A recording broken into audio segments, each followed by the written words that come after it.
হতে হবে ব্র্যান্ড।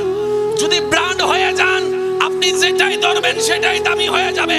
আর এই পৃথিবীতে নবী রাহমাতুল লিল আলামিনের উম্মতের চাইতে বড় ব্র্যান্ড আল্লাহ কিছুই রাখে নাই।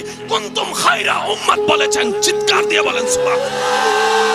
আমরা নিজের যোগ্যতায় নিজে না বুঝে, নিজের মর্যাদা নিজে হারাইয়া ব্র্যান্ডটারে অন্যর জায়গায় অন্যের হাতে তুলে দিছি। ভাইয়া কথা বলেন ঠিক কিনা? এবার আমি আপনাদেরকে কিছু প্রশ্ন করবো, আপনার উত্তর দিবেন। হাজার গুনাহ আমাদের ভিতর আছে না নাই?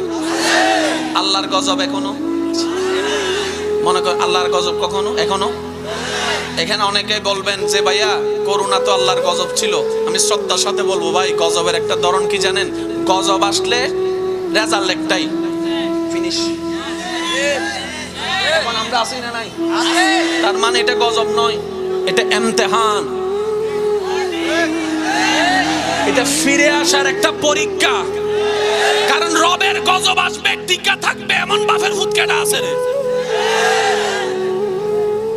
ইমতিহান আলাদা, গজব আলাদা।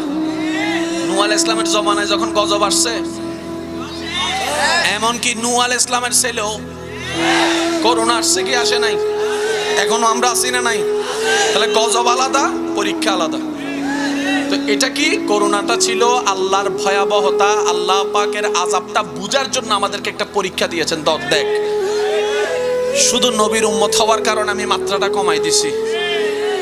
ভাই কথা বলেন, কথা বলেন, কথা বলেন, কথা বলেন, ঠিক কিনা?